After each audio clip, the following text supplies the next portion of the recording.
Greetings, minions, and welcome to unMadeGaming. We are here for another episode of Paradise City, where we have the whole crew, despite the fact that Kitty has a beautiful picture instead of her lovely active face.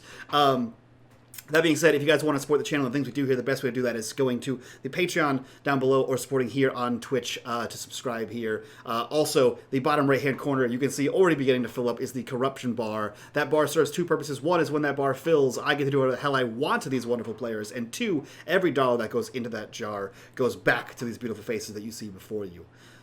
With that said, previously on Paradise City.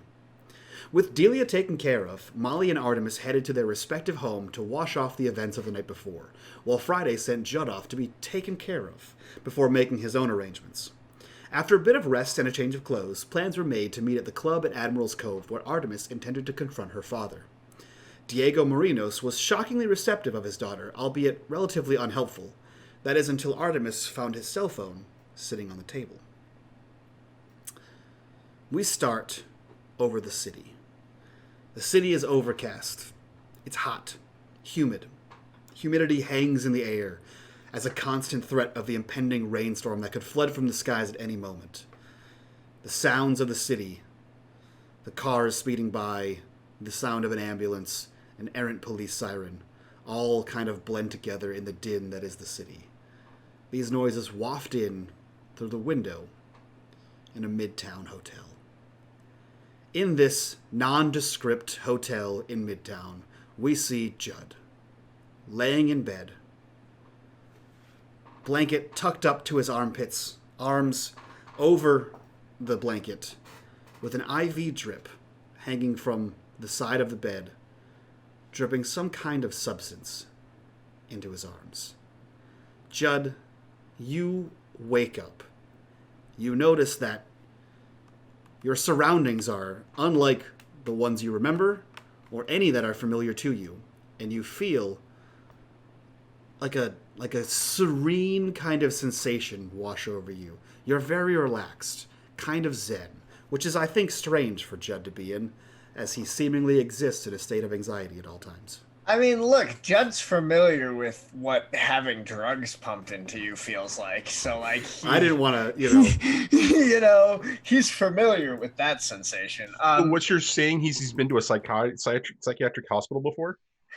I mean, has he been committed? Not. Maybe, probably hasn't been committed, but look,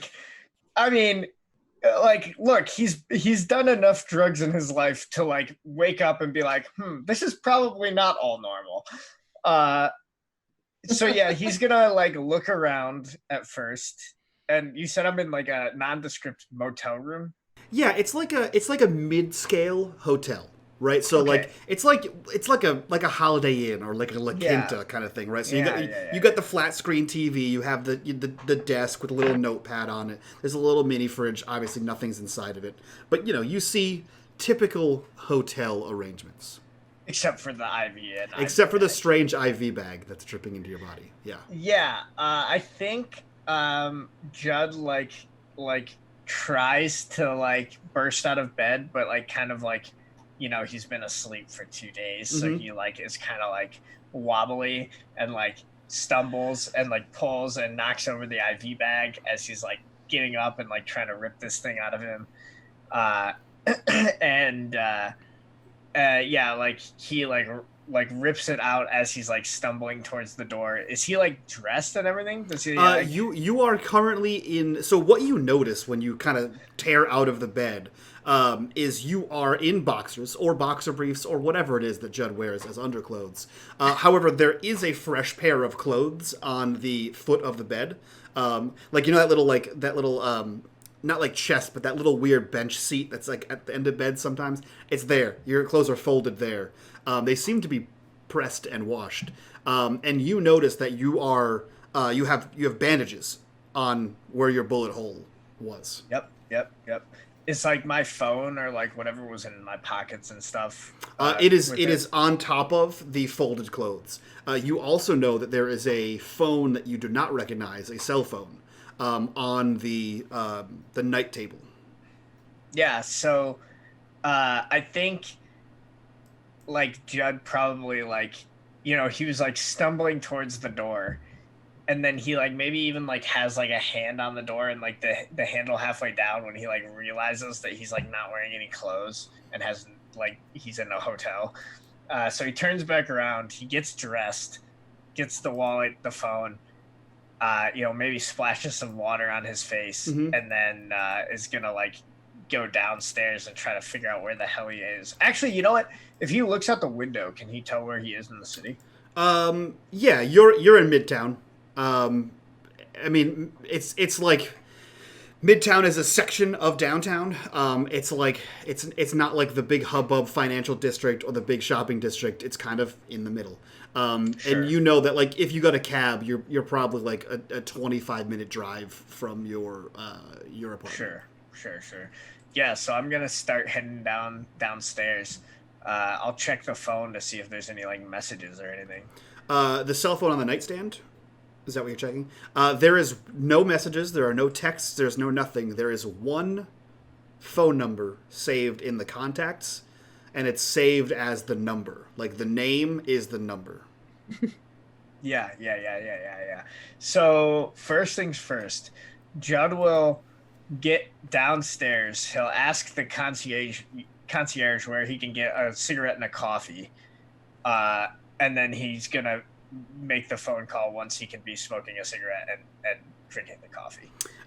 So he sir, you could, just there, and he points to a Hudson News, there, and he points across the street where there is a small coffee shop. Yeah, so he goes, he gets the cigarettes, gets the coffee, and then, like, he's probably, like, grabs the coffee and then goes back to the newsstand to, like, he's, like flipping through a paper while he makes the phone call.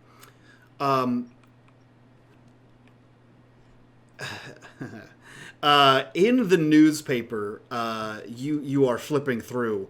Do you just haphazardly kind of grab a newspaper to just, I mean, look, Judd's a writer, so I'm sure he like grabs the paper he wants to read, even if he's like just like doing it to like have something to do while he's making the call. Yeah. So when you grab this newspaper and you kind of flipped page 2, it's not front page news, but it's page 2 news.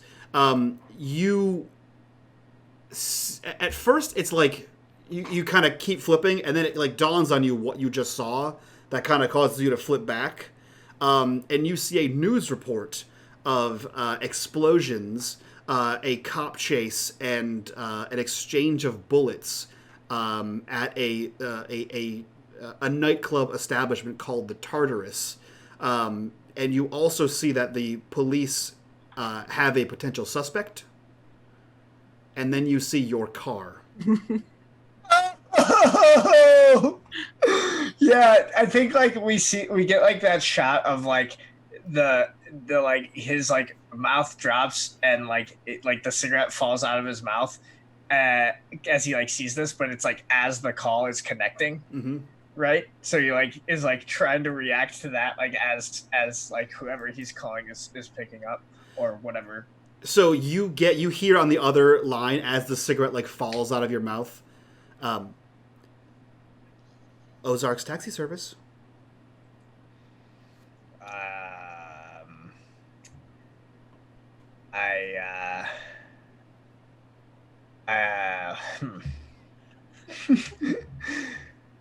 Do you happen to know why I would have your number in this phone?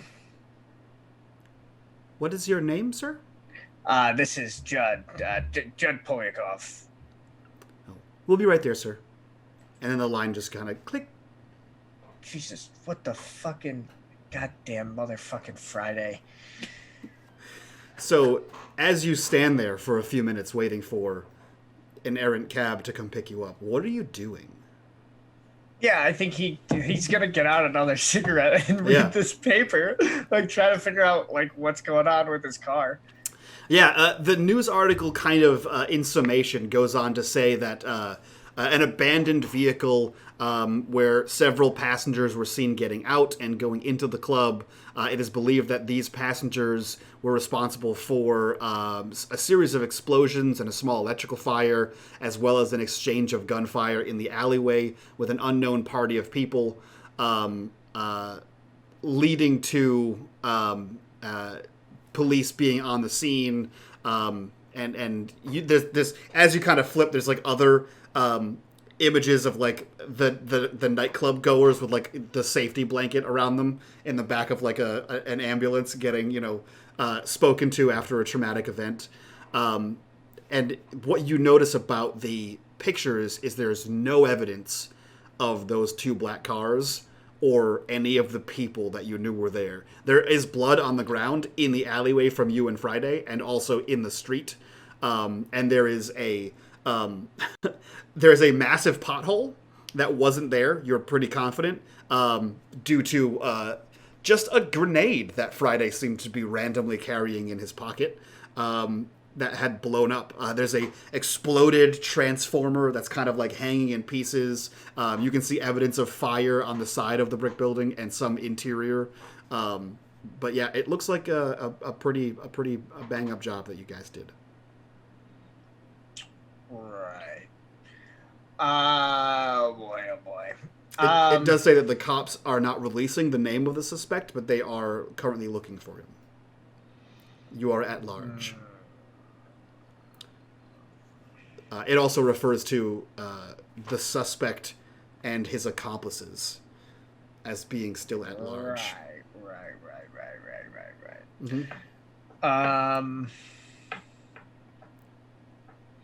Yeah, I think like Judd is gonna like basically like try to review his options, and he's gonna be like, "Well, it's been 2 days, so I don't have a lot of them," and he's just gonna kind of wait until this car comes because he's got no other choice. Yeah. So as you kind of read through this, trying to be as nonchalant as possible, a black town car comes to pick you up. It looks much like the ones that Friday has been seen ordering and being driven around in before. Unlike a regular taxi cab, a man gets out of it and opens the door for you.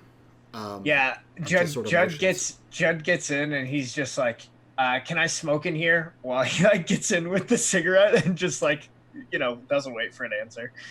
Whatever you need, sir. So you're working for that fucker? Where am I going? I'm not sure who exactly you're speaking about. Right. Where am I going? I haven't been told yet, sir. And he begins to close the back door after you kind of get in the car, the rear passenger side. And he like taps the roof, and you see him walk around and get in the driver's side. I'm still waiting for that, sir. So for now, and he like, you hear the engine start, and he just pulls off the side of the street and just starts driving. Yeah. Jed's just gonna be like, "You hungry? I'm hungry. Let's get a sandwich if we're just gonna be driving the fuck around. I mean, sir, I can't do that. You can't or you won't." Both, sir. Jesus fucking! I'm hungry. I haven't had breakfast yet. I understand, sir, but this is a transportation service. This is not a delivery service. Well, have you ever heard of a drive-thru? I have, sir, but that's not part of my job description. If you download the new Arkham Eats app, you could just have food delivered to wherever you're going. To this car? Well, to wherever your final destination is. Well, neither of us seem to know where that is. Well, I'm sure I'll be aware soon. Great. Just great. I think the scene like irises out on Judd as he just mutters in the back seat. And we cut to Friday, Artemis, and Molly. Where are the 3 of you? We're in the car, right? Yeah. Yeah, we were leaving. In the SUV. The SUV. I've got the phone. Mm-hmm. Where are you going? Last thing I said was we need to go find Judd. Immediately. Judd will meet us wherever we need to go. Judd's been kidnapped. Judd's been managed. You've been cordially kidnapped. You're like, "Sir, would you like to get in?" And you're like, "Yeah." You're like, "Where am I going?" He's like, "I don't know." Whoops. Well, I did this to myself. I guess no one ever told Judd not to get into a strange car with a stranger. Yeah, it's not kidnapping A if very you willingly polite go in. stranger. Yeah. I just imagine he's like, this will make a great story. Yeah. Underground Um, kidnapping ring linked to Ozark's transportation company. We need to go to Judd, and we need to go wherever he could look into this thing. I know that doesn't put us at a good place. If you're suggesting his apartment, I don't agree. Got any other ideas? There's a ton of resources at our fingertips. Make a suggestion. We could go to my house. I would suggest not doing that as well. It's not that far into the... It's a nice house. Molly, they know who you are. Always like cross her legs and turn away. Well, Just go to Friday's upscale, high rise. See how the other half lives. we grab Judd, grab the shit from his house, and then go somewhere? I don't know. I don't feel like time is on our side at this point, and we need more information. Let me make a phone call. And Friday is going to call one of their lackeys Okay. and find out what the status of Judd's house or apartment looks like. Whether it's being monitored, whether anybody has actually kind of loitered around or actually, messed with it in any way, shape, or form. Okay, let's do this. I need you to make me a change the game so that you can have a lackey watching Judd's house. It's not outside of your wheelhouse of things Friday does, but since we don't have that established yet. You are correct. Let's see what you got. Friends everywhere. I'll take it. Consulting criminal. I'll take it.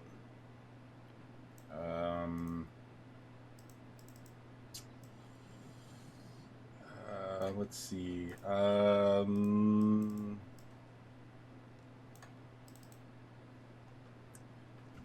Yeah, that's it, as far as That's I can it? tell. Okay. And I'm going to invoke, I think, talks too much. Okay, I'll take talks too much. So that's a +2 -1 on a change the game. Hit me with them numbers. You shall see. 8. Okay, so a mild success on a change the game. Let me see here. Let me do this. My thinking is that does work, but I don't necessarily. The guy doesn't get everything, or he's not reliable. Yeah, so a change the game on an 8. On a hit, you get juice equals power. So you can create a story tag, that's your story tag. So what do you want to call this story tag for this guy? Why don't we call it stakeout? Okay, cool. So what we'll do to double down here on some of the MC mechanics here, roll me an investigation, and you can use your stakeout as one of the options here. Okay, hold on a second. Because now you have someone watching the house, so you can kind of play Sure. off of that. All right. Let's do a reset. Mastermind or consulting criminal, one of those two. I'll take consulting criminal. Okay. Friends everywhere. Yep. And student of human behavior. Why on that one? Because Judd's house or Judd's apartment is going to be linked to his registration for his car, and everybody and anybody who has information on his car knows that that's his car is going to find that and want to get in there, take a look, see what he's got, what's going on. Standard behavior for both cops and criminals. Okay, I'll take that. And you want to use stakeout as well? Yeah, so we'll do that. So that'll be what's that? That's 4. And then I think what we will call this is that's it. I don't think there's any of those that apply. Nope. Yeah. So make that a 4 roll here. So add a +1 to that, and then roll me investigate. Okay. So you get to ask me 4 questions. You get 4 clues. Okay, I've only got a couple guys, so if you guys have any other ideas, please jump in. First one is anybody watching the place? Yes. The answer is yes. There are several squaddies outside of the squad cars outside of this establishment.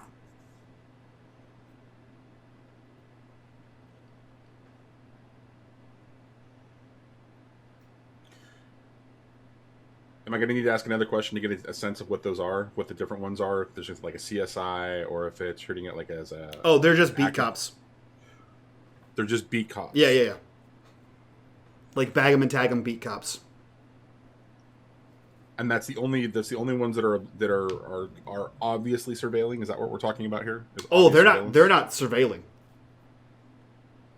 What are they doing? There is there's several of there's 3 squad cars outside. How many of our occupants are inside? Your guy didn't see how many people went inside. There are 2 standing by their car. There are 2 in another car, and there's 1 empty car entirely. That's sketchy. Completely.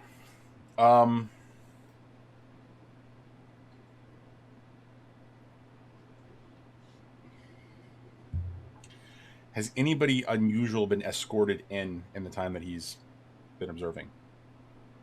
No. However, he has seen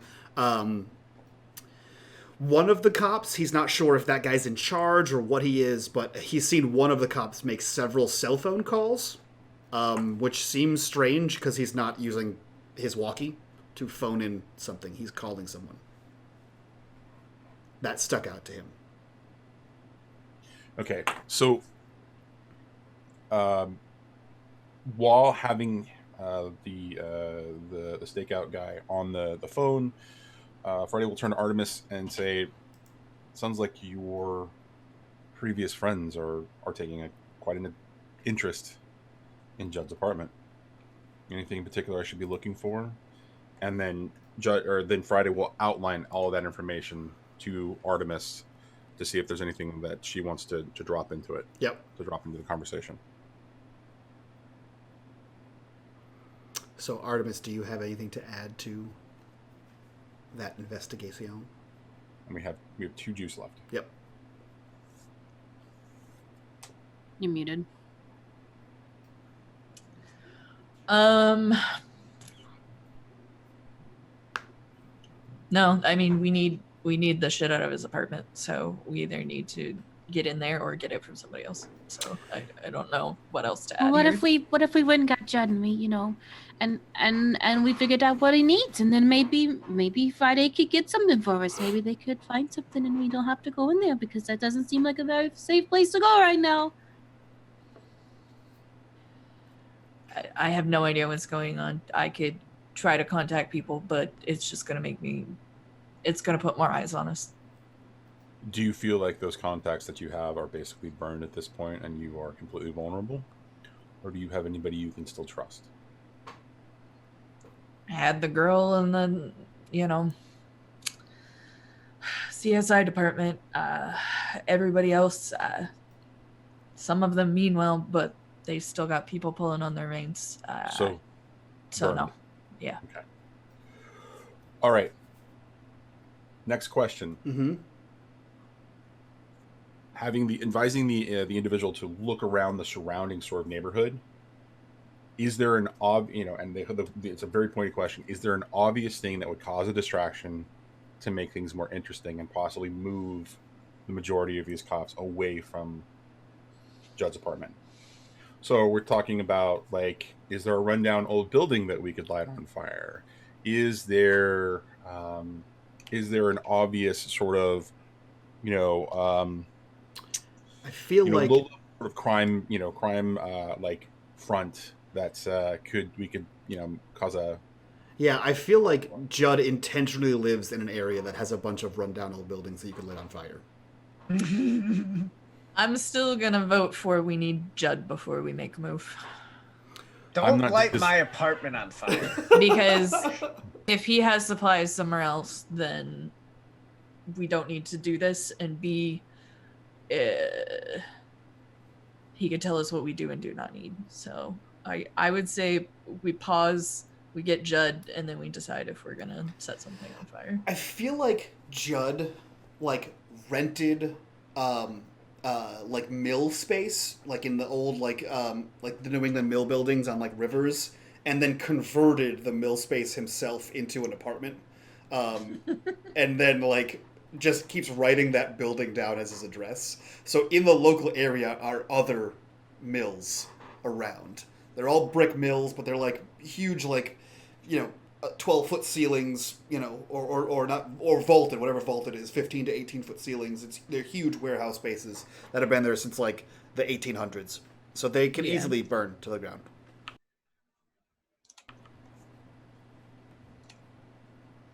So yes, to answer your question, Johnny, there's plenty of places you can light on fire. I mean, cause a distraction. Sorry. Your words. Cause a distraction. Yeah. Yeah.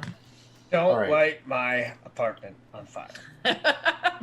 No, he wants to light something else on fire, but at this point... I'm just saying, it could easily happen. Don't tempt me, Judd. Art's gonna advocate we don't even know what we need to grab in there. Let's get Judd back in here. All right, so... he's a risk sometimes, but when he's with us and nobody else, we should be okay. As long as you take responsibility for managing him, he's going to try to hit me. You don't think you deserve it a little bit? You don't think you deserve to be hit too, for all the people that you've put down over the years? Yeah, and I have been. There's your answer. I'm not going to be responsible for managing anybody. I'm not anybody's mother. I'm here to keep order, but we have to be responsible for our own actions. I am responsible for my own actions, and I will be responsible for what happens to Judd when he decides to hit me. So that's why I thought you'd like to know. Friday says, I'll call you back. Banks the juice for the moment and arranges for a pickup of Judd between the two town cars. Okay. So you call in to your contact.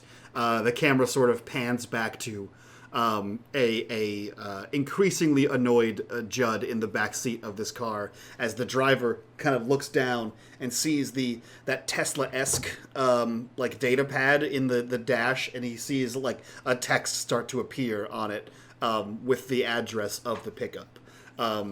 And mere minutes later, the SUV pulls over and this town car sort of slides up next to it.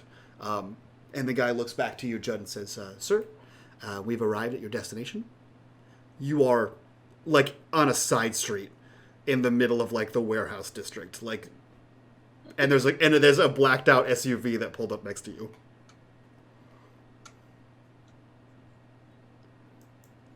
You're muted. Jed's gonna look the guy in the eye. He's still, like, smoking a cigarette out of the side of his mouth. He's just like, you're not gonna off me, are you? No, sir. This is a transportation company. All right. Well, thanks for the fucking ride, I guess. No problem, sir. Later. I hope you find your breakfast. Yeah, go fuck yourself. Okay, well, Just gonna get out of that. Very uncalled for. You see him turn. You see him like reach back down and start like typing on his keypad, and then you see a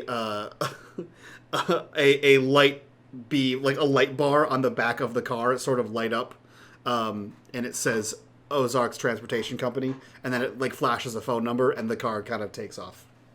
Sure. And you are left standing outside of a blacked out SUV. How does everyone else respond to this? He's gonna start banging on the side of Will somebody let him bang in? on the door. Friday will roll down the window and say, can you be responsible and behave? Oh, God. I also just imagine the SUV like a mom van that just slides open on the side to let Judd in. Yeah, that's what for some reason when you said SUV, I thought van. So like I was imagining him banging on the side of the van, but like so. I feel like with Artemis, it's like it's Escalade adjacent. Oh, we said that, right? It's Escalade adjacent. Yeah. Right. Okay. It's a Cadillac. Yeah. So he rolls down the window and says that, and Judd, like whatever Judd was about to say, is like caught, and he's just like, gives you this look of disbelief, and he's just like, are you fucking serious? I just woke up in a strange goddamn motherfucking hotel room. Hey, if you're gonna bitch, do it in the car, please. Yeah, we have things to do. And the first stop is your apartment, apparently.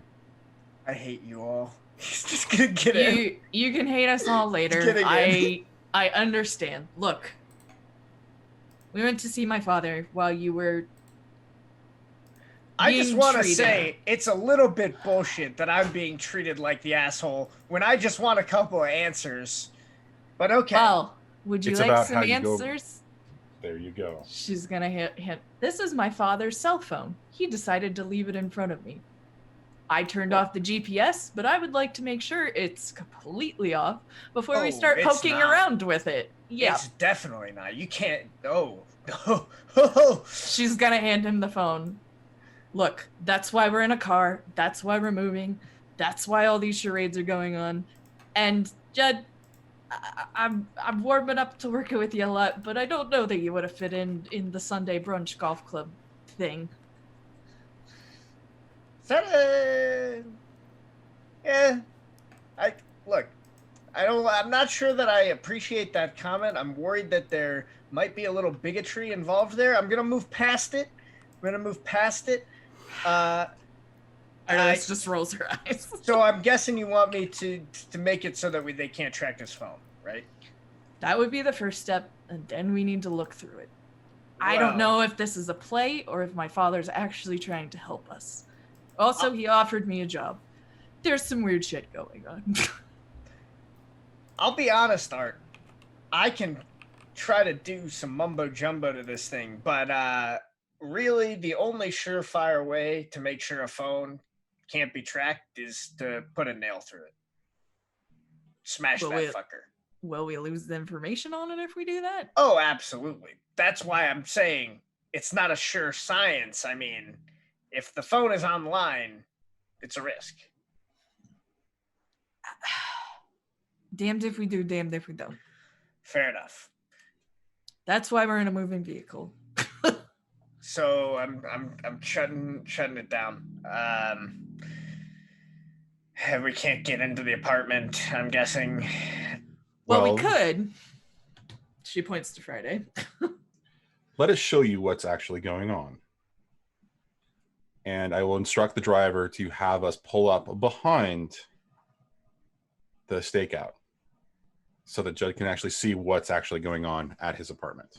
So as you pull up, Judd, you see the same thing. There are 3 cop cars. There's one parked on the opposite side of the street from the door. There's 2 facing each other on the side where the door is. You see that there are 2 officers leaning on the far car. You see there's an officer on his cell phone. And you see that 2 officers are exiting the building, and they are both carrying a cardboard box full of stuff. Oh, well, this is a bit of a catch-22. I can turn the apartment into a dead zone real easy. I've got a lot of stuff set up in there. A lot of security and encryption and whatchamajigs. I can even put together, like, we can't get in there. Can't get in there. How desperately do you need to get in there? Well, why don't we beyond just shutting down the ability to track this phone, what do we need to do? And Friday looks from Judd to Artemis. What don't you want him to reveal? Because you've given him a phone with all of your father's data on it. He needs to know clearly what you want and what you don't want. I want to find out what happens. After that, we can discuss things. Okay. You promised me you'd hold off until we figure this out. I hope that still stands. I'm giving you a lot of fucking trust here. Okay. Here is what I'm going to recommend then. I don't know if it's really going to work, but what I'll try to do is I'll try to jury up a little Faraday bag. We can throw the phone in there. and then can't track anything through that sucker. And then we'll go to a computer somewhere, and we'll just download everything from the phone, get all the files onto a computer, smash the phone, and then don't have to worry about it getting tracked. So what you're saying is you want to buy an air-gapped computer and do all of that. Do we need to go to your house for that, or? I mean, you are saying you don't want me to go into the apartment. I've got all this gear at the apartment, but if we don't want to go to the apartment, it's all stuff we can get, is what I'm saying. Whatever's gonna get us stopped tracking faster. Can I make a suggestion, Judd? I don't want to tell you your job, what your skills are, but maybe we should go buy that laptop and then go into a tunnel. Because haven't you ever been inside of a tunnel? Cell phones don't necessarily work down there unless there's a tower. Works for me. In the meantime, I will see what I can do with what I've got.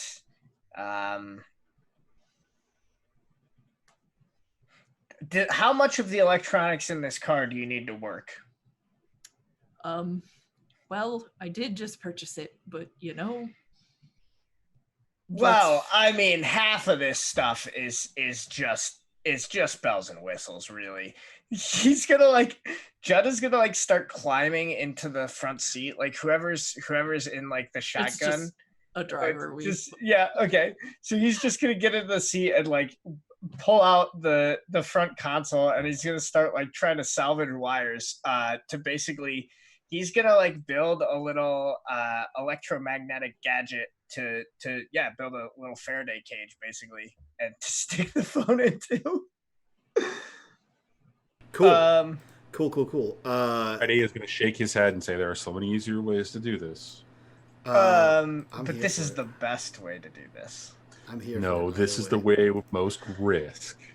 And when that corruption bar hits, it's only halfway there. Yeah, I want to. I think I want to use my techno gadgetry here. Look, okay. The car can be fixed. I'd rather it be off and then us get somewhere safe. I will use the fire of creation and destruction. What are we rolling here? Oh, I think probably change the game. I think change the game. I agree. I can agree to that. Okay. Yeah. So you got fire of creation and destruction. I have. Wait. Sorry. Father of invention. I'll take it. How about oh man, most of my stuff is about my safe house here. I've got seasoned investigator. I think that would help you break the phone in, but not actually make a Faraday cage, right? That's what you're trying to do, right?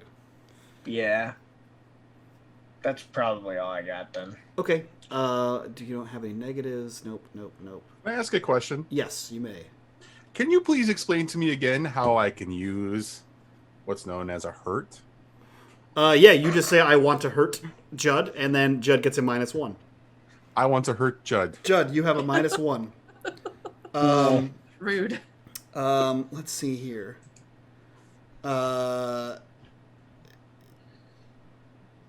Yeah, okay, yeah, that's it. I'll leave it at that. So you have a +2, -1 from Friday. It's a -1 for disapproving of your actions. And then roll me your change the game. He's a bully. He is a bully. He wants to do it his way, or it doesn't count. They're a bully, rather. That's not so good. Okay, cool. So you are ripping out wires from the dash of this car, and as you begin to pull wires from the car, you see a wire kind of get pulled. You begin to bind them together. You're making this thing around the phone, and then all of a sudden, bwah, the horn of the car just fucking goes. Right? The alarms are woo, woo, on this car, and the headlights are flashing, and all of the cops in the street turn to look at what's happening in this car that is going off. Artemis is going to grab him and yank him into the back seat Yep. because Oh boy. if anybody looks the right way, he's Mhm. spotted. Yeah, I mean, these noises continue to go. They continue to go. The car kind of jostles as you yank him back, thus making it slightly more suspicious. Yeah, you guys are still parked there. Driver, there is a lot more money in this for you if you could make any of the cops go away, or if you could just keep going. Judd, Artemis, please, under please. the seat now. This is not a request. Yeah, I mean, he'll do the thing. Friday, you had a thought? Friday will say, will lean forward to the driver and say, don't listen to her. Do exactly what you're supposed to do. And if you need help, money is no object. Call in support. Now go. Now this is a car you hired, right? You Friday hired this car? No, No, that's I was gonna say that's a car that Artemis hired. Yeah, So, Oh, yeah. Artemis Wait a minute, is so going this to is a look rental at you. car? this is a rental car. That No. that- Hold on a second, though. But didn't you just describe it as an SUV? It's an SUV. Yeah. Yes. No, because we the- described it as something else before. No, it was the Cadillac No. XT5. Yeah. All right. Okay. All Yeah, right. I googled what I wrote down. Yeah, no, this is a car that Artemis got for this specific mission. So if this guy looks at you very confused when you tell him that, Ignore him. as- Friday, hello? as you kind of realize, I not thought you said you thought somebody else was going to be the problem. What the hell is going on here? I need you to calm your tits. Listen. No, you listen. Friday gets out of the vehicle. Oh god. Oh, God. Solve this yourself. And calmly walks away. Yikes. There's got to be something here. There's plenty to go on here. at this point. As you get out of the vehicle and begin to walk away, you hear shouts, not aggressive shouts from behind you, but you hear definitely like a sir,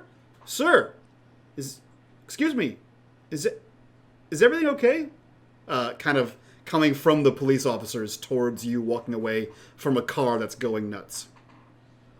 Friday turns and says, "Why, yes, I'm a common criminal.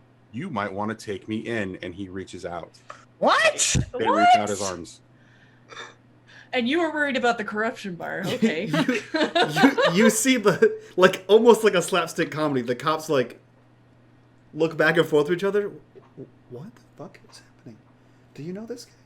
Is this like a street performance? Sir, are you turning yourself in for a crime? That's correct. I am turning myself in. And as Friday's doing this, they'll look at their wristwatch and they'll see the time and they'll see there's an apple on the face of the watch. Dumb. I hate you. Yeah, go ahead. And he says, 3, 2, 1, and I'm going to roll change the game. Okay, change it. God. What do we got? Another grenade. All right, just actions out of speak nowhere. louder. Yep. So you're saying Descent. it's an Actually, Apple Watch? yeah, get out. before you roll, what are you trying to make happen here? Oh, there is a city bus that is going to go barreling past and crash directly into Judd's building. Okay. All right. Yeah. Go ahead. Okay. So actions speak louder. Descent Descent. Yep. and turn the tables. And turn the tables. Okay. So that's 3. Let me see here. And I'm definitely going to invoke PTSD. Yeah. I could take that one. Let me see here. Yeah. Yep. Okay. Cool. So take the PTSD. And then describe to me how that affects you. How the PTSD affects me? Correct. Being on the street as a street urchin working for my Fagin type. Friday got themselves into some serious shit when he was known as Alexander. Okay. Or Alex. Okay. I'll take it. And so he witnessed some things, and he witnessed some pretty horrific things being on the street. I'll buy Cops that. doing bad things, accidents happening, having to deal with horrific situations. I'll buy that. So a 3 -1 on a 3 change -1. the game. Change the game. Actually, I think we'll use the same dice you rolled there, but I think it might even be a better, because you want this thing to crash, right? I think a hit him with all you got might be a better option. Right, because change the game will give you a story tag to then use on a different roll, but change the game is the bus crashing, right? Hit him with all you got. All right, let's do that. Okay. Let's call it that. Okay. So it's a 10. So a 10 plus gives you can choose any number of these things. Hit him with all you got. You can take cover or secure yourself a position. You can get them good. You can control the collateral damage. You can hold their attention. Or you can get the upper hand and take 1 juice going forward. So you obviously... So we're going to hit them. You immediately get a tier 2 status on these guys. So do you want to hit them good or you want to hit many of them? It's a 10 plus. I get to pick 2. Yep. So you can do that twice. So I'm going to hit them and then I'm going to control the collateral damage and have it be massive. Okay.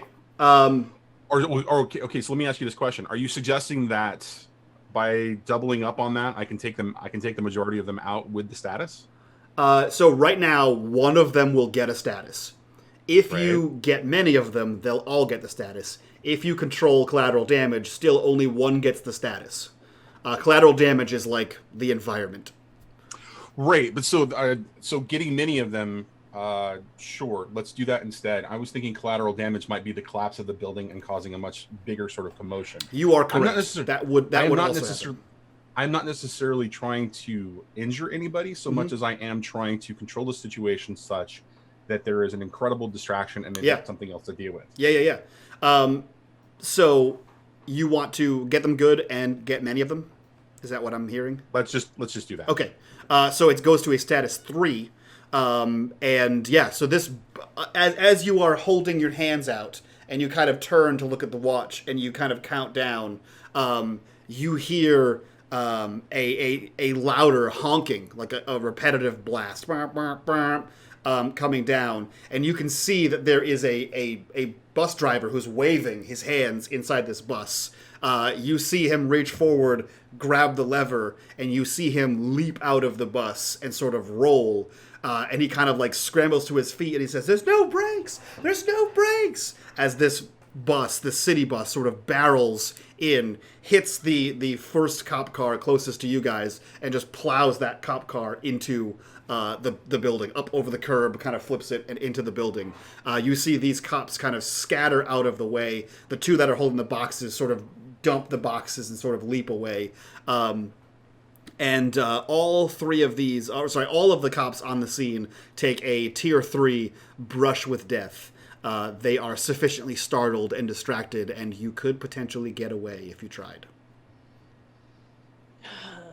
Friday turns to Artemis and says, "Get going." Do you get back in the car? No. Okay. Meanwhile, as they're like careening out, Judd's just like, "Jesus, what the? My fucking building! Yeah. Oh, what?" Yeah. You're welcome. Molly's just gonna turn to Art and, "You got a cigarette?" Yeah, I'm about to murder every man in my radius. Molly, just sure. there's just like a hand that pops up. As she's answering, like a cigarette just appears in your face. Molly just shakes her head and lights a cigarette. The driver. I gotta do something. Judd is still hiding under the seat, but smoking a cigarette. I feel like Molly's got like her legs draped, like an attempt to help hide. Yes, absolutely. Oh, she was definitely hiding him. Yeah, there's no doubt in my mind about that. Artemis is gonna shake her head, instruct the driver to get to a place where we can exchange for a different car. Yeah. Where would you like to go? This is just a regular rental. He can take you to the new Arkham Enterprise. Sure. He can take you to where you rented the car. So... Yeah, let's have him... Let's drop him off somewhere safe. Give him a nice amount of money. Yeah. Go to the rental place. get a new car Yeah. while I make the two of them stand somewhere where they can't be seen from the street or from the rental place. Okay. Molly, you're in charge of Judd. Jesus. You two please behave. I'm about to have a mental breakdown, and you don't want to see what that looks like. While all this is happening, I think Judd is just playing around on the phone looking for info. Okay. Yeah. So we'll do this. We see the SUV peel off. Still, it's still all going off as it drives away. The camera cuts to Friday strolling down the sidewalk. Friday, what are you doing?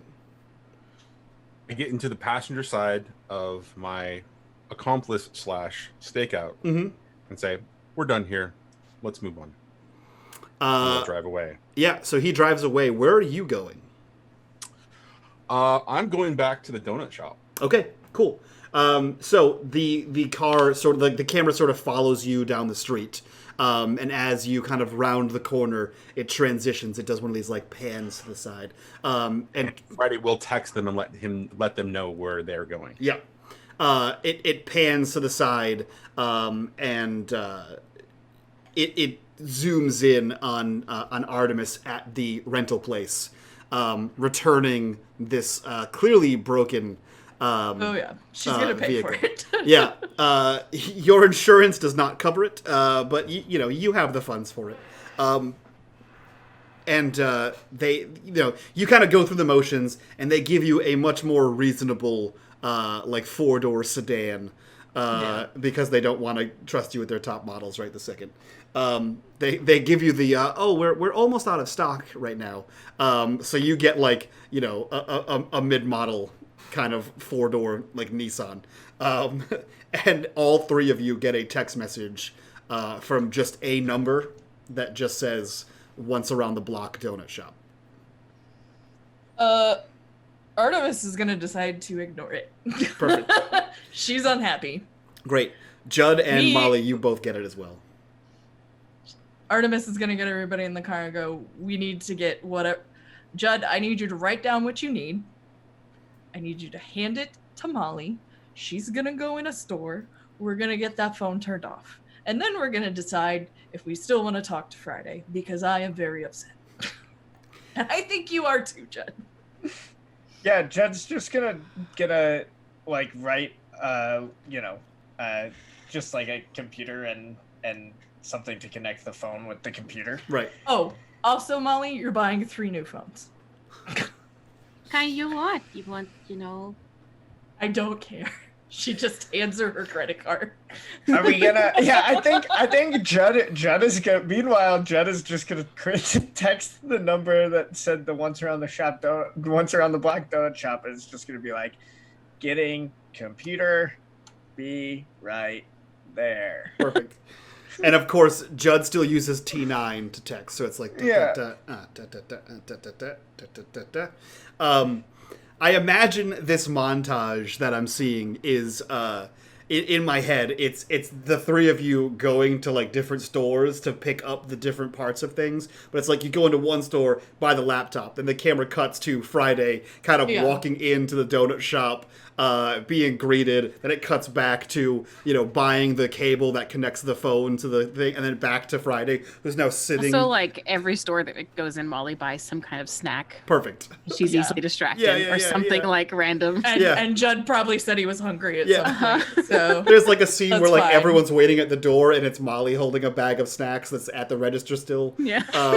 And then it cuts back to Friday, and he's just sipping a coffee, and like the newspaper comes out, and then it cuts back to you guys continuing to shop things.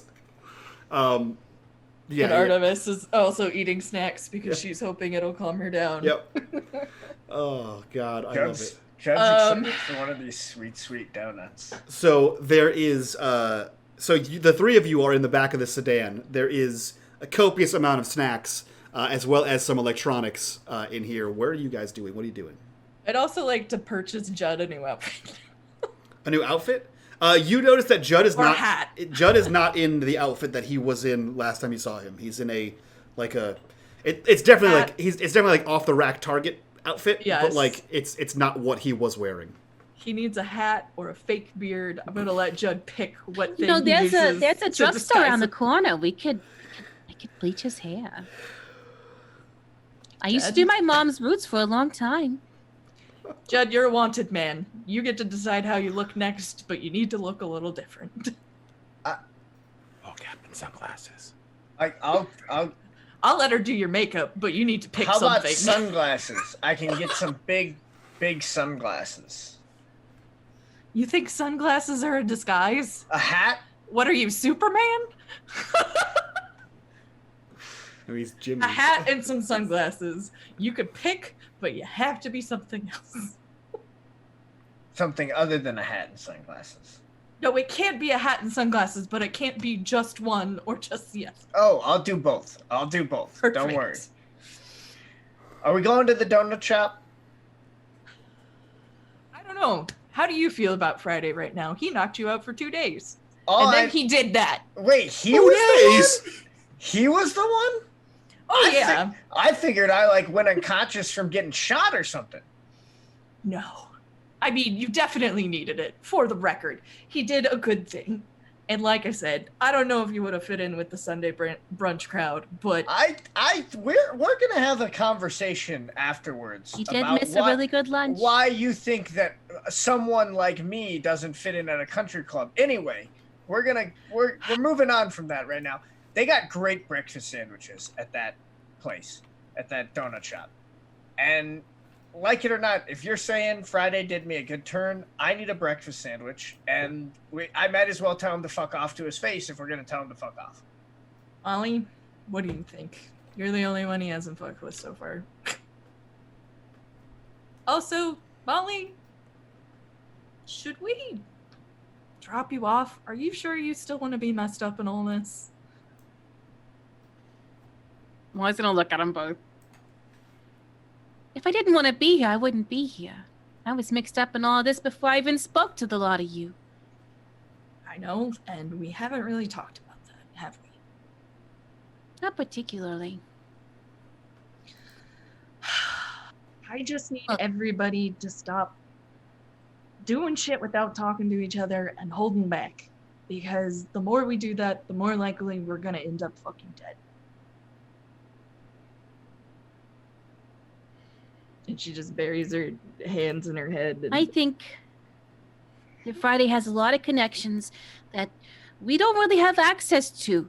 And, you know, with what happened, we kind of lost a lot of connections with what we have with you, Audie. And I'm as proud as I am for you standing up for the right thing. You know, it's not particularly... We don't have a lot of options anymore of what we need. I mean, we got your contacts, we got Judd contacts, and I'm not completely in the dark. I agree with you, but I also feel like Friday's doing what he wants, and Says the cop who's not a cop anymore. Sorry. shh, you're not here. Damn cop. Damn non-cops. I don't disagree, but I feel like we all need to come to why don't- Jesus meeting. We're not going to be able to do the phone stuff in the middle of a coffee shop. It doesn't seem very safe. Anybody can overhear us. That little... Oh no, the phone is off. That was the purpose of the shop. Yeah, well, we've been going to get all the computer stuff. I mean, I assumed that like while we were having it doesn't take long to just like move files over from a phone to a computer. So I assumed that's what Judd was doing during this. Yeah. Okay. And I figure we threw it out the window at like a park or something. Yeah, just smashed it. Threw it in the river. Yeah. Oh man, Johnny's just dying over there. Well, then we need to go somewhere where it's safe to talk. And if I'm being honest, I'm not too sure how safe it is to talk in the middle of a donut shop. That's my other concern. We're going somewhere else. Any ideas? I'm tired of them calling the shots. Why don't we go to the club? Steering us sideways. There's plenty of rooms that are sealed off, VIP rooms. We can go to the club.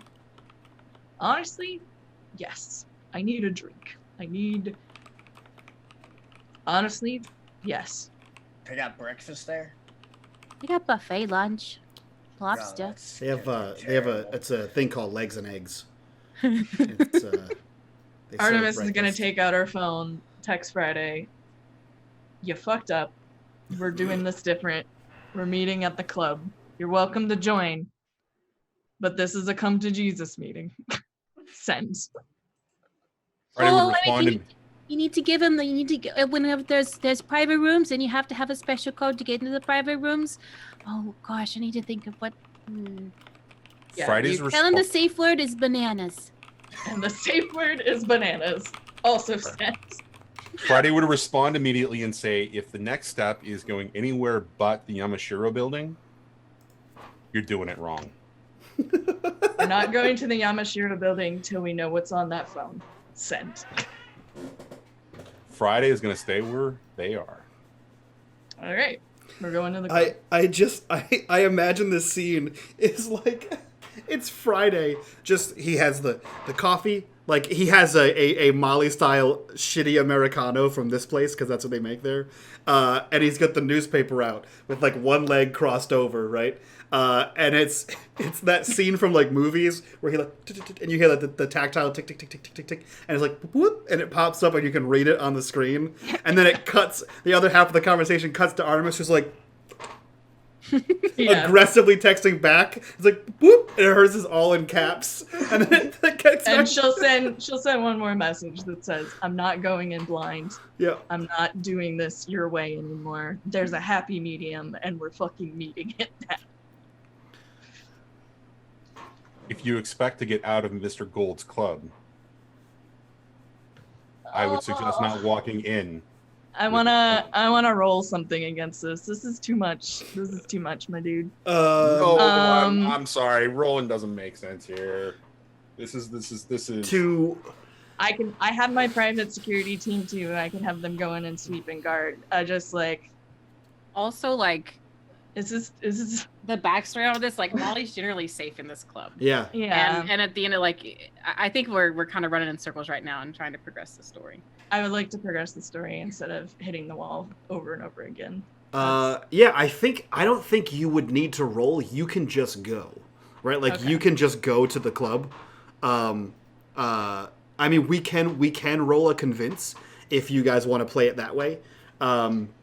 Yeah, However, I think there's nothing stopping the three of you from going to the club by yourselves. Also, can I just selfishly say that I've been really quiet for the last several episodes. I wanna and give haven't had a Molly- really good Molly scene. Yeah, hell yeah. I want to give Molly some stuff here, and having control of the club or backing her up on that, I feel like is important. Yeah. And getting into this phone. That was the point of this episode. Yeah. So So how does the final text message close out? I don't know. That's up to Johnny at this point. I just feel like we're going in a so circle. he said if you want to get out of that club, you just don't go in. And the last message is from Artemis. So what do you say before you head to the club? I don't know. Nothing? I'm a little frustrated right now. So Okay, I'm cool. in and out of character. So I'm then gonna you can say nothing not say and anything. then just Yeah. head there. So there is I think there is the dot pops up on screen and then it goes away. And then there is no further text message. So we'll cut with Art, Judd, and Molly to the Gentleman's Club. So I think she's gonna write down the phone number and throw his phone out the window while we're driving. okay. She'll advise the other people they can do it if they want to, but Okay. So the car kind of speeds down, and you see the out of the window toss, right, and it kind of like bounces on the ground, and then another car runs it over, kind of thing. The late model Nissan pulls up to because it is daytime, so it does look definitely different. I think Molly, you're used to seeing the club in this kind of light because you would kind of go in at this hour. The Kingsman is a very well-to-do establishment. It looks like a very upscale club. It's not like in a strip mall. It's not like, there's not like the neon dancing girl kind of sign on there. This looks like a very upscale restaurant or cigar lounge kind of thing. There is no like, what do you call those? Like the big standing up signs that say the Mm-hmm. it's just a black building. There are 2 glass doors that are also blacked out. The only signage is on the black door. It says the Kingsman, and that's it. And there's no one around outside of this. There's a couple cars parked scattered around, which again, Molly, you would know as relatively normal. And that's it. What do you guys do? So Molly's gonna gather everyone and is gonna go and walk in what I assume would be the back door instead of through the front. Yep. I've never been in a strip club before, but I imagine like the back door might go through some like rooms where a lot of the girls and stuff might be wondering about. Dressing rooms. Yeah. Yeah. So you walk to the back door, and again, the back door is not a glass window on this side. It is just a nondescript metal door, and on the left hand side of it, there's a keypad, like when you enter your hotel room and you get like the touchpads, and you have obviously in your purse or clutch a key that lets you in this back door as an employee. And as you kind of open the door, there's like the bing bing kind of noise, and it leads into a short hallway that takes a sharp right turn where there is a slight ramp up to a higher platform, and then it sort of. You see that there are several like back rooms over here, and there's obviously the dressing room to where you would know where to go, and there's the appropriate 80s movie level of giggles coming from the dressing room. And there's at least one guard outside the dressing room and one guard outside of one of the nondescript office rooms that you kind of pass by. He notices you and like sort of like gives you a look for a second and then just resumes his job. I think any like guard she sees, she's probably gonna go up and like hug and like give a kiss on the cheek, as like just knowing all the people that work, because I feel like she's been here for a long time.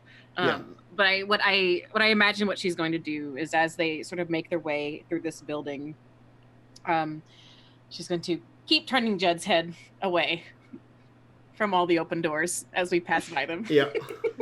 Yeah, I don't think Judd's like really like trying that hard to like peek on people in private rooms at the strip club. You never know who you're going to see for a scoop. I mean, that's true. And she's going to lead them to a back room, which I assume maybe like in an upstairs that is going to be soundproof. Yeah. And is going to. Okay, you two stay here for a minute. I'm gonna go talk to some people. You want some drinks or something? I'll bring you a sandwich or something, Judd. Okay, I'll have one of the girls bring up a sandwich. Yeah, there's on the so like the first floor. This okay. So don't quote me on this. The first floor is topless. The second floor is full nude. The third floor are where the champagne rooms are.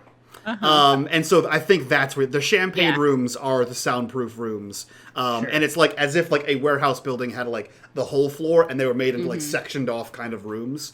So you're able to go into one of those and section off one of the champagne rooms. Again, guards kind of like give you a look, but you kind of like, oh no, it's just me kind of thing. And they kind of let it go. A little uncommon for you to bring friends to the club and take a champagne room, but like no one's really questioning it. It's like noon on a Thursday. Oh, it's noon on a Sunday, so like it's not a busy time, right? Well, she's just gonna go talk and let them know that she's just treating some friends to a client. Sure. An event, basically. They can assume whatever they want is going on in there, but Molly is going to let it allude that it's work. Okay. You know, if they're having a whatever, they're having a whatever. Yeah.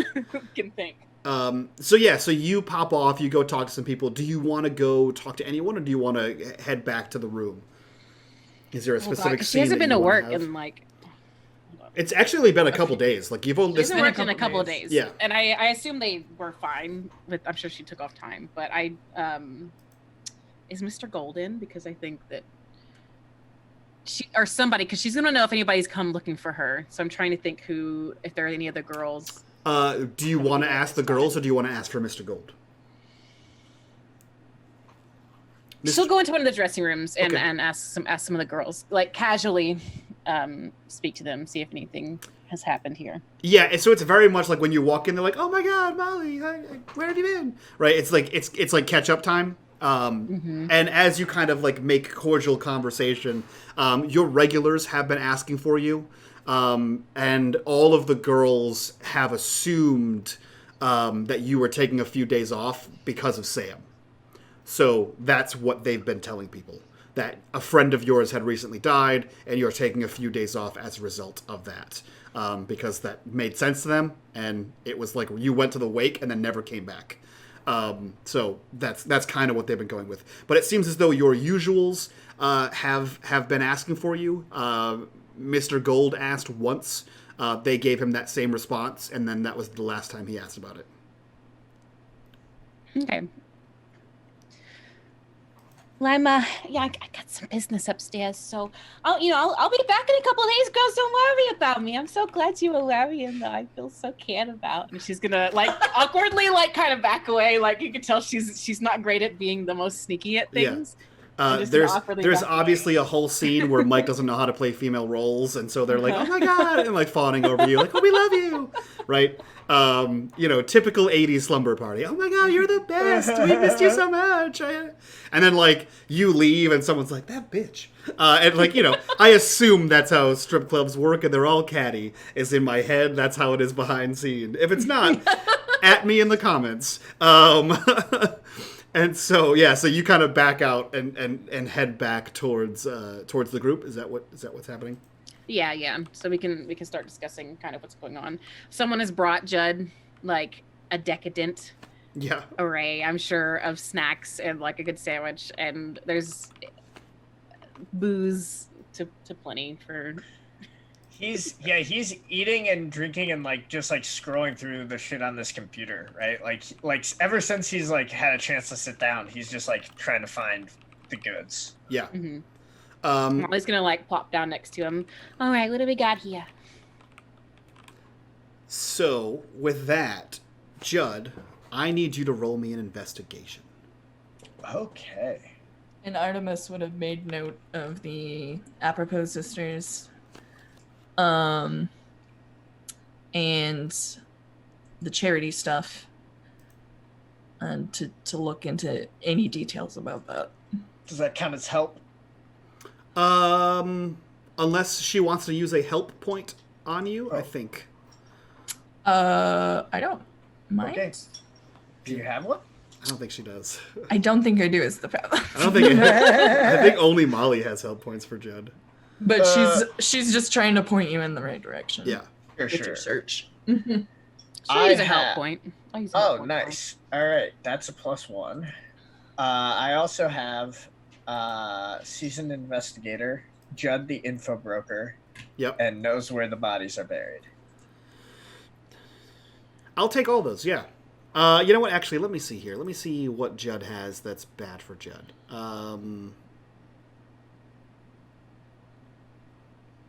You know what? I'm gonna call in can't respect authority.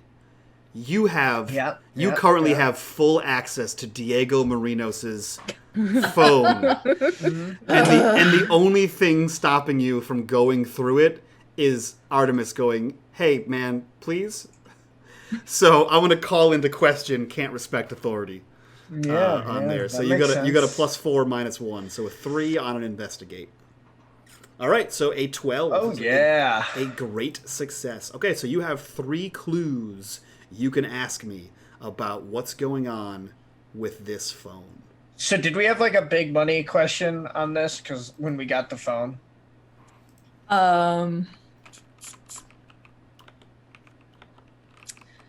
we're looking for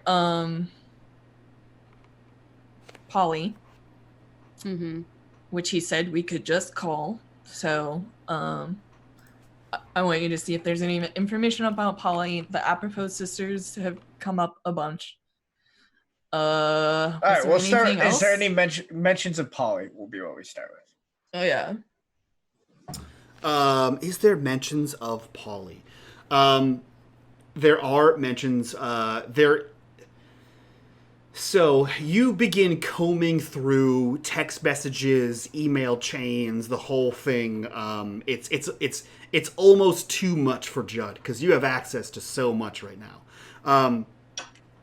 You find that there is a suspicious chain of text messages that seemingly end abruptly. The number is not in the phone. It's just a number. And it's back and forth between Diego and this number. The number in question sounds very concerned for their safety. Like, I'm in trouble. I need your help. We need somewhere to go. There's mentions of we and looking for a place. And then there is an address. Followed by, I'll call you, and that's the last message. So the address is sent from Diego, and the I'll call you is also sent from Diego. And that's the last message in there, and neither one of them have texted back and forth since then. Nice. Okay. This address is in Lower South Side, New Arkham. Nice. I'm wondering if we should just bank the rest of our questions and go to the address, or do you think? I guess let's do the apropos one as well. The Atropos Sisters. Yeah, that's what I meant. Question before you switch over. One of the information that would be available to him is when that messaging actually happened. When was the last message sent? Oh, good point. The last message was sent after Sam's death, but days before you spoke to him. Related. Is there a phone call after the last text message? If you go through the call log, there is a phone call around that same time from... So they did share a call? Yeah. Got it. Correct. Cool. All right. Yeah, so then Atropos. Good catch on that, Johnny. That's good to know. What is the question about the Atropos Sisters? Are you just looking for information about them? Yeah, just looking for if they show up in the phone. So I will give you the opportunity to be more specific. They show up dozens of times. The Atropos Sisters are entrenched in charitable organizations. Oh, right, yeah, because they work for him. They work for him. They work with him. With him, yeah. So I guess, what specifically do we want to know about them then? Anyone got ideas?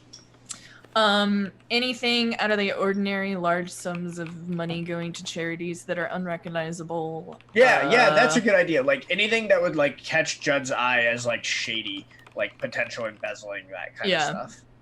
And Artemis would let you know at this point, her father offered her a job having to do with charitable stuff. So she could either take this and find out more, or should she not? Okay, so you're looking for large donations. Unrecognizable charities. Shady movements of money. You find a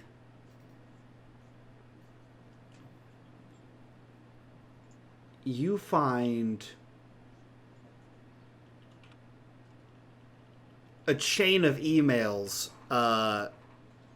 Actually, you don't find a chain of emails. Sorry. You see a bank transfer, a monthly scheduled bank transfer that always goes out on the 1st. And it is the only statement on it. It just says Atropos, and it's the same amount of money every single time. And it seems like it's not a small donation. It doesn't seem to be going to any charitable fund.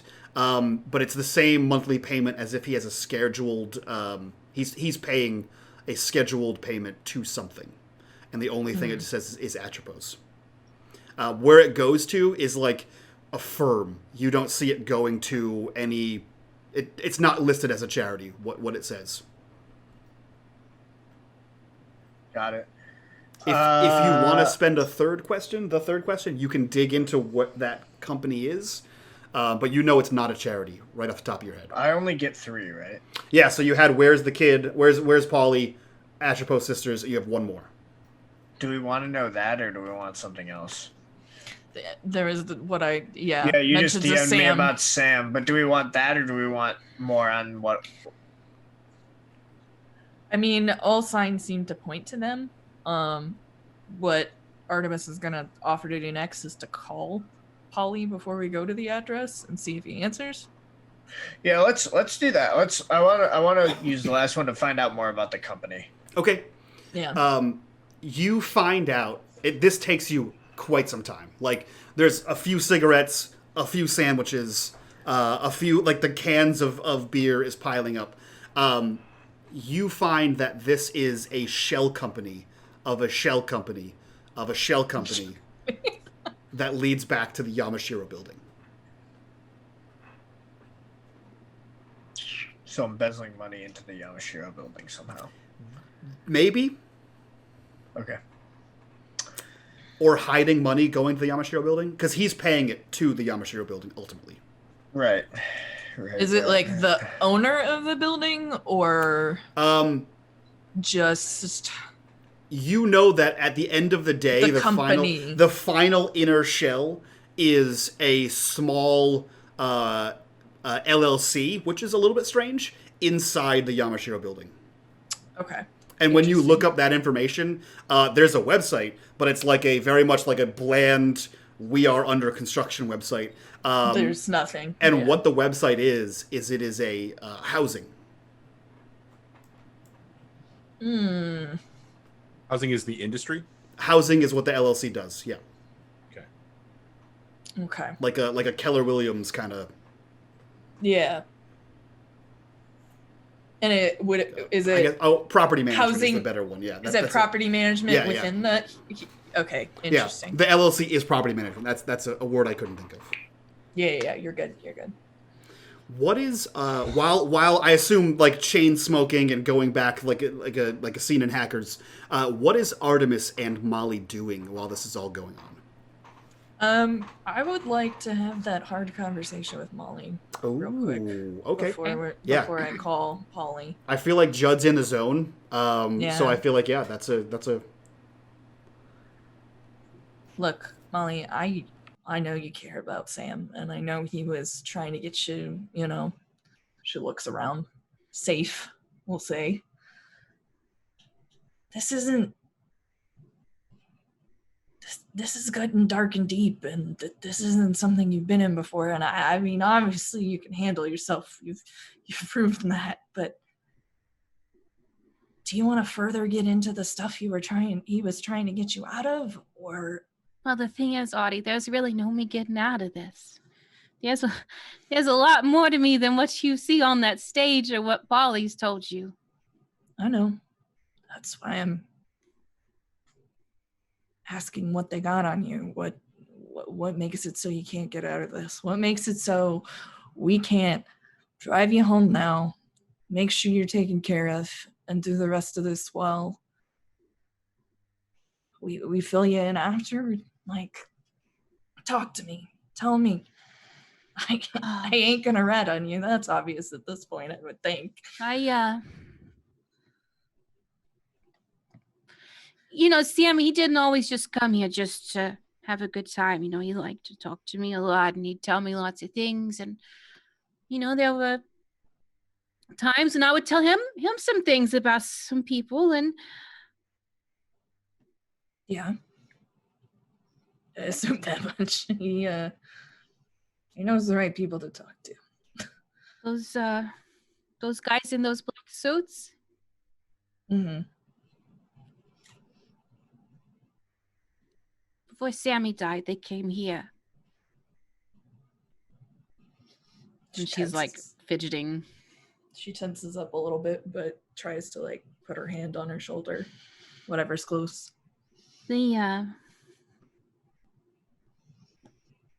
I guess they thought that Sammy had told me something really important, that they wanted to know, and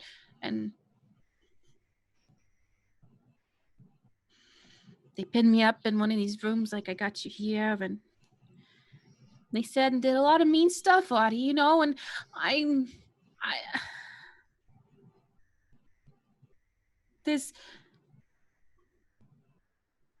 I'm just scared, that I said something and that something got Sammy killed. And what did they ask? What did you respond? Look, Molly, I am sure there are plenty of things that Sam did and said that led to what happened to him that have nothing to do with you. Even if you did say the wrong thing.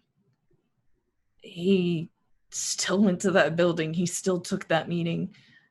He knew going into that building was not going to go well. He contacted all of us about that. He still made that choice. He still decided to do the thing. I just want to know as much as we can know so we don't end up in that situation when we go into that building. Because I am not letting that happen to any of you. There's a lot of eyes and ears everywhere. We don't expect him to be Artie. I know. There are so many cases that I could never crack because somebody knew something and they would keep it away from me. I know. Or they were keeping it because they were trying to stay alive or trying to keep somebody else alive. I'm not stupid.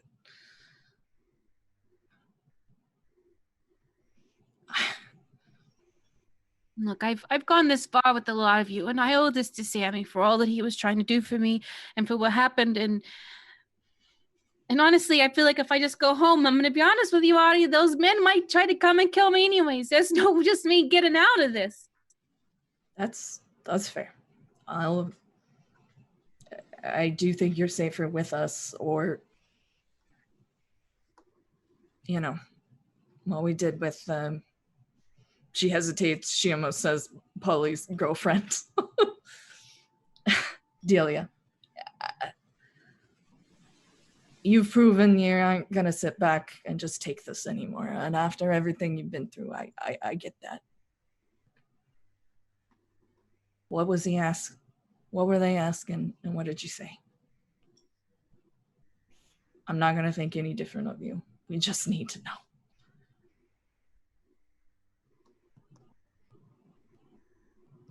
So Molly is still gonna dodge this question. So I don't want it to come out yet.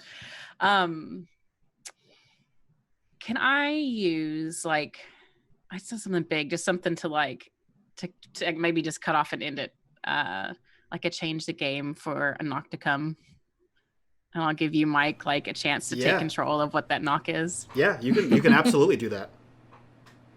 So roll me a change the game. What do you have that you think will affect this scene? And I'm going to use I guess I could use exotic dancer because she's at the club. Yeah. Yep. So I'll use that, and then connections in the dark. Yep, I'll take that. Mm-hmm. And I could use underground information or access to secrets. I'll take either one, whichever one you think applies more. Access to secrets, so okay. 3. So 3, and roll me a change the game.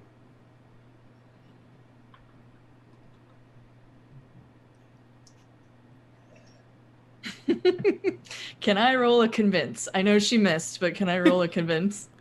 I think. So I'm gonna say this. So normally I can make a hard move here. What I will say is if Kitty is comfortable with you making a convince, I will let that be my hard move. I'll say the convince I don't think would work because I want to hold on to it a bit longer, story-wise, just for this one. In that case, what I will do is I will cut to as a hard move, the camera cuts. It kind of pulls on that lingering question, and the camera sort of slides away from the scene, and sort of backs down the stairs, back sort of the way you guys all came, right?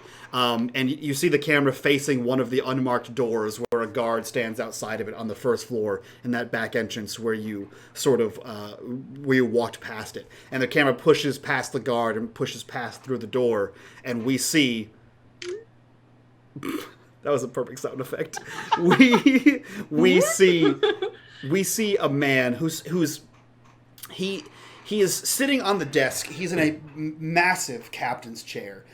This is every bit like noir club owner, right? He has the big like oak desk with all the filigree on there. There's a painting hanging open with a safe in there. There's like file cabinets. There's all kinds of things. There's a wall of surveillance monitors all around.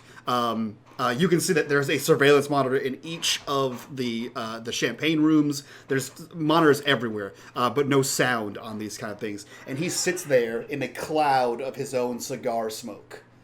And he just sort of says, and what is it you wanted?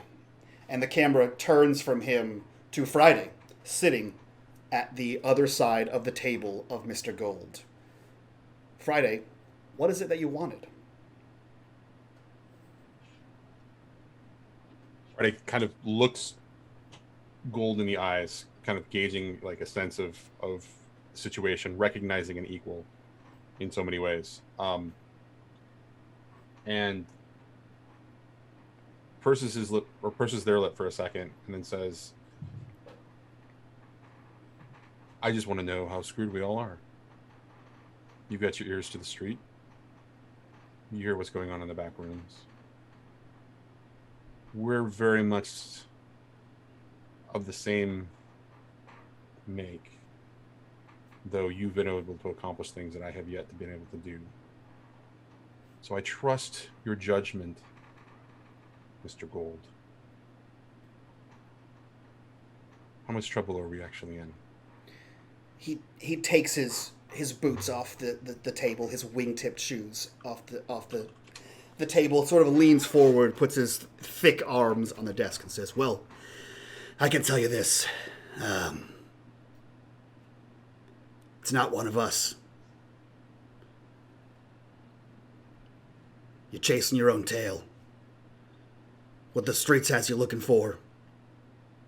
It's not gentlemen like you or I. I don't know what's going on at the Yamashiro Building, but I know we don't have our hands in it. This is something else. This is someone else. Not my business. This is neutral territory, and you know that.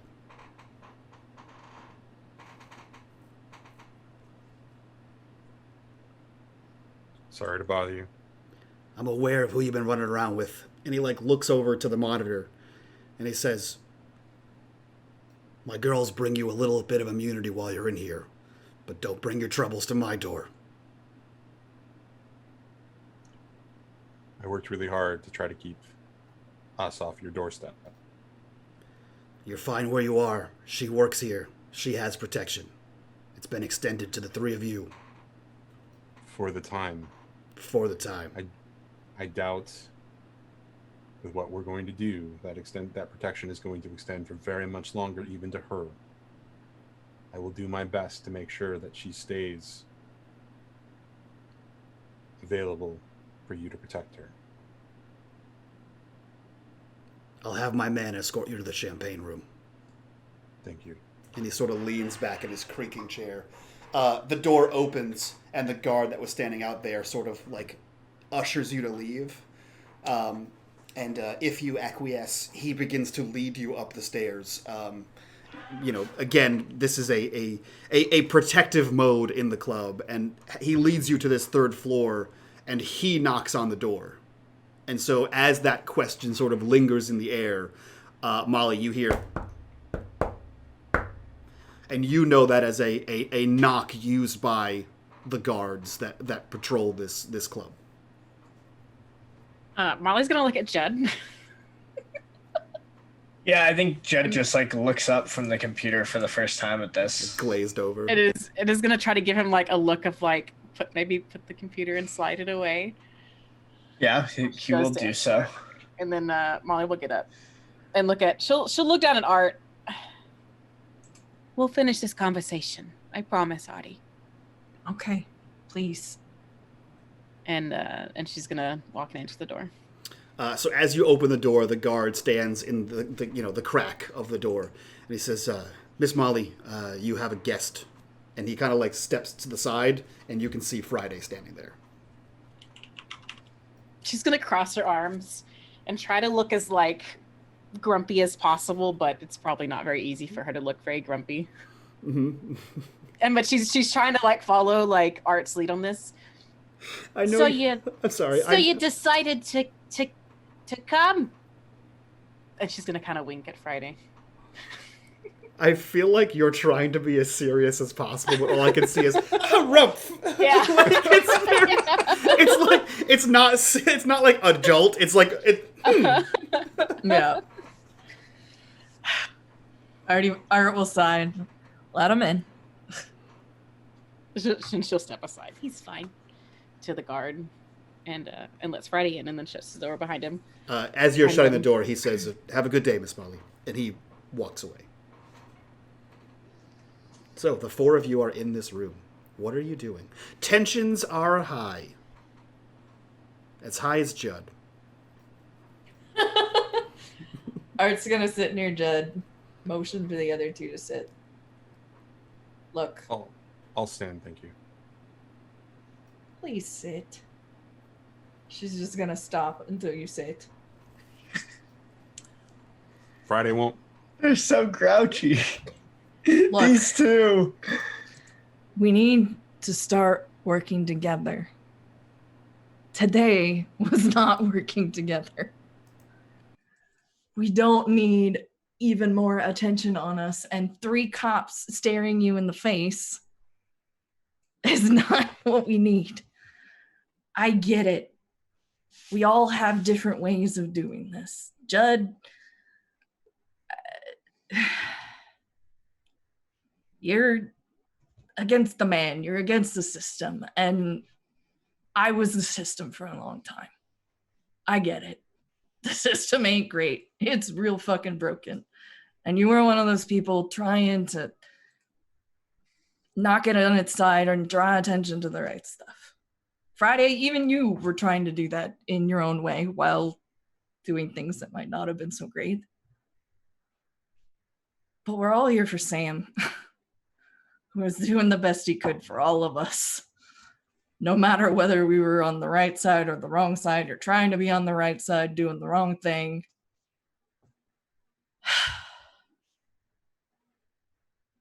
We need to communicate, or we're all going to end up dead like Sam. Because whoever this is, just based on the little bit Judd has, they're more powerful than any of us. No matter how much money or friends we have. We have to work as a unit, or we're fucked.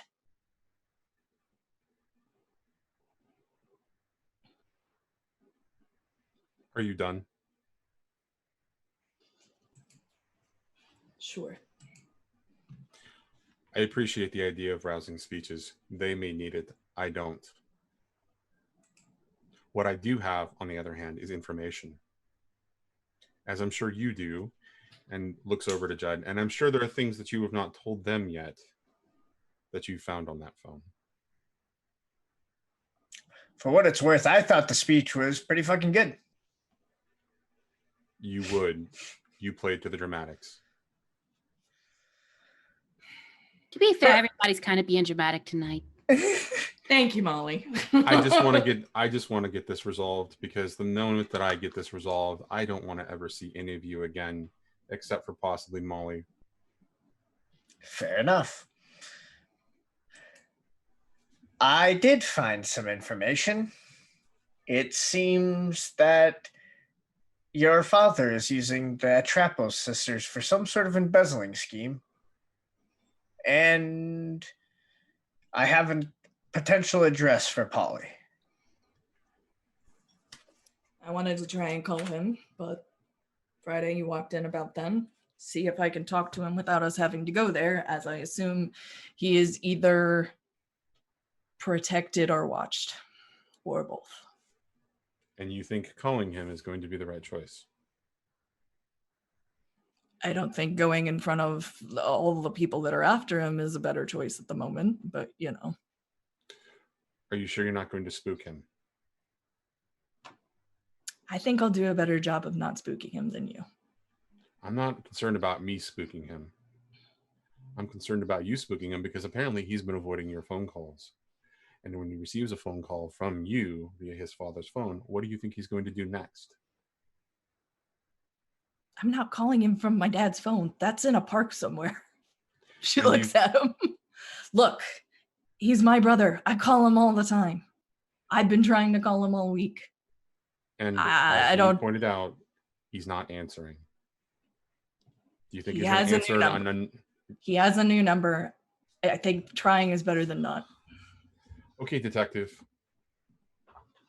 And if he spooks, we know where he is. Okay, detective. What is your information? There are no criminal organizations involved in what we're looking into. None whatsoever. With the charity angle and this shell company, I was starting to get that picture. I had my suspicions when we had that little fight out of that club in that little shithole of a place. It seems that those goons were playing at looking like a particular crime boss's men. Molly's gonna eye Friday very like intensely when he says that. But they were definitely not Vidalis's. So Right. that should help us understand that if they are trying to frame Vidalis, there is something bigger here, because nobody goes after the big man. No one.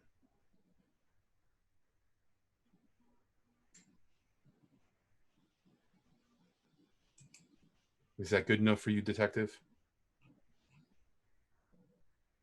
Sure.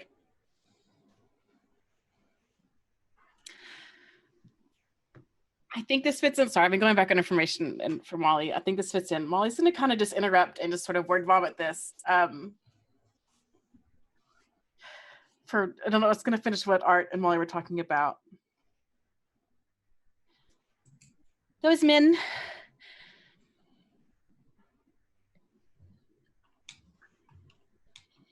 They were asking me about Belladonna and Sam. Art looks back at Friday. You didn't know? Sam was connected to everybody, detective. I'm sorry. I thought that would have been obvious. That's not surprising. I'm looking at you because she's your contact. She's everybody's contact. The only reason I get to She call looks her, at Judd. No, it's your contact, but continue. No, You're getting she's into semantics. Let's stick to the facts. Okay, detective. Molly, would you like to continue to tell us what you were saying? I'm sorry to interrupt. I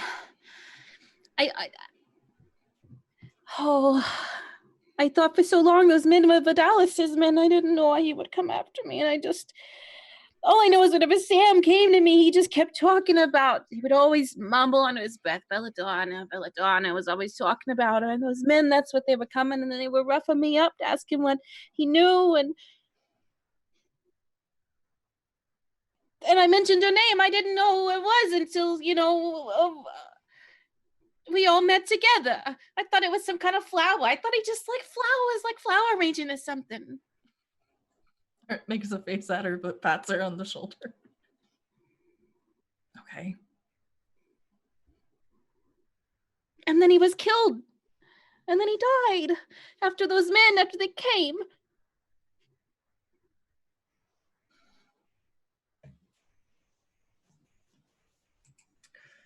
Oy, oy, oy.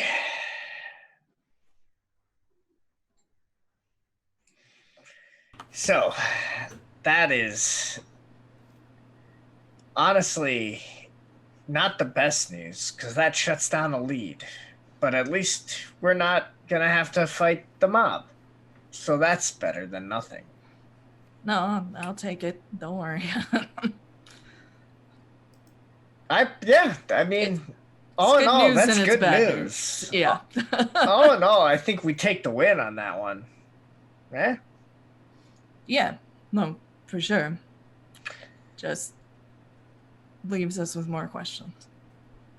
Judd, do you know who Belladonna is? I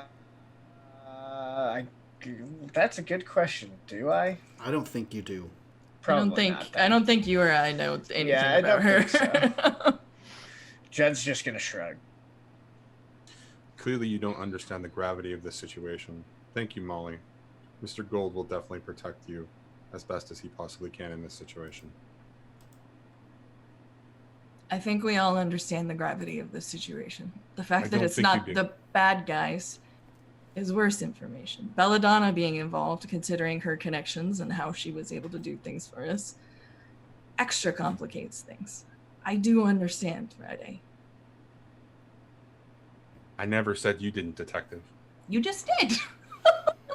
Anyway, I said Judd. I'm gonna call my brother. See if he answers. She's gonna excuse herself over to the side. Dial the number on the new phone. Call.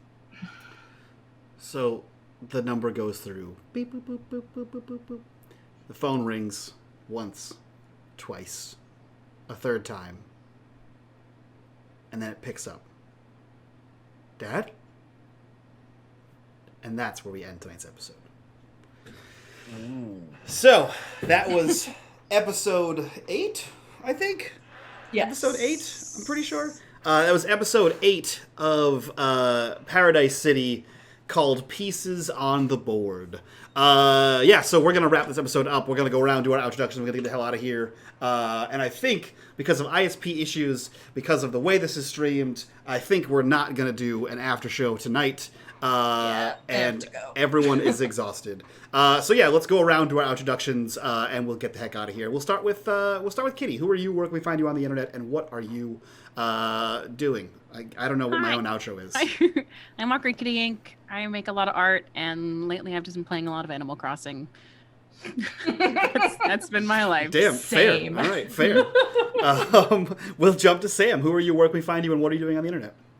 I am Sam. You can find me at Twitter at the Wizened Fool. I am on the BattleTech show on AV Gaming Reels Patreon and YouTube that airs on or releases on Sundays. And then you can find me back here on Wednesdays. Alrighty. Let's jump over to Sherry. Who are you? Where can we find you on the internet? And what are you up to? That's what it is. I'm Cherry Babam on Twitch and Cherry Babam7 on Twitter. We've been doing a lot of different things. Cooking streams, tarot streams. I saw that. Animal Crossing as well.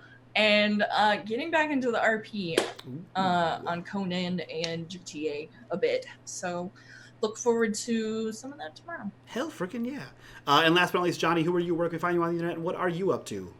Video Store Cowboy everywhere. Next up, I'll be over on Arvin Eleron's channel on Friday night for Esper Genesis, and that's about it.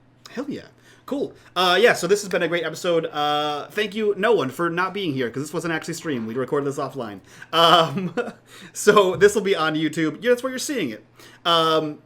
So that's it. If you guys want to support the channel and like what we do here, join us over on Patreon, join us on the Twitch as a sub, and most importantly, join us over on the Discord and be a part of the conversation. That's it. We'll see you guys next week. So from all of us to you guys, bye-bye.